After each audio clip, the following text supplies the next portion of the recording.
Welcome back sa ating mga balitang basketball. So patuloy pa rin sa ngayon ang kagalingan nitong sa Stephen Curry.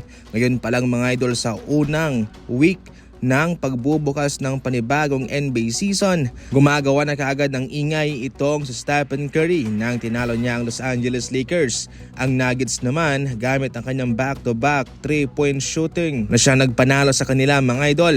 At sa Portland Trail Blazers, 35 points ang kanyang kinamada at umabot na nga siya sa 100 points sa opening week ng NBA. At ito naman sinundan ni Luka na mayroong 92 at Shai Gilgeous-Alexander na mayroong 90 points. As usual, yung mga humahanga kay Stephen Curry ay lalo pang humanga at yung mga nagulat ay ginulat muli niya.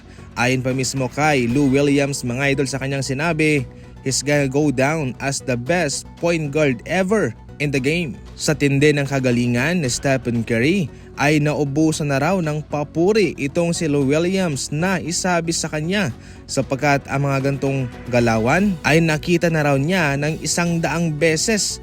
Ganyan kagaling ang isang Stephen Curry na kahit na si Lou Williams mga idol ay naubusan na ng salitang isasabi, ipupuri sa kanya. Ito ay magandang senyales para sa Golden State Warriors sapagkat hindi pa talaga humihina ang isang Stephen Curry at pwede po nila itong magamit para makaakit ng mga batikang free agent o po pwede silang makahanap ng magaling na player para mag-trade.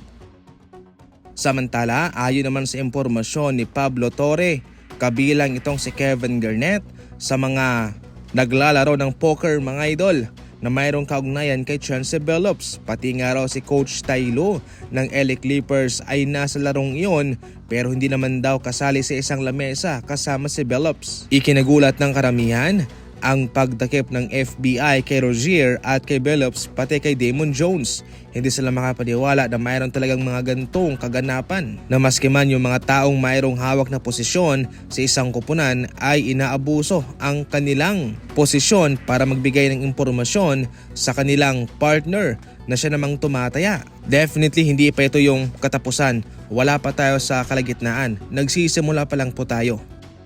Sa ating huling balita naman, maraming kilay ang tumataas sa ngayon kay Rozier sapagkat kahit na siya'y kumita na ng nasa $160 million sa kanyang paglalaro sa NBA ay nakuha pa nga raw niyang ikulateral ang kanyang bahay para ipiyansa sa kanya para siya ay makalabas lamang. Tinitingnan sa ngayon na isa ito sa mga rason kung bakit pumasok itong si Rozier sa mga ganyan para mayroong pangtustos sa kanyang sarili at sa kanyang pamilya sapagkat kung mayroon siyang ganyang kalaking kinita, bakit kinailangan pa raw niyang ikolateral ang kanyang bahay para lang mayroon siyang ipangbayad sa kanyang piyansa. Ngayon pa man kahit paano mayroong isang magandang balita sapagkat ngayon ay on leave siya sa Miami Heat.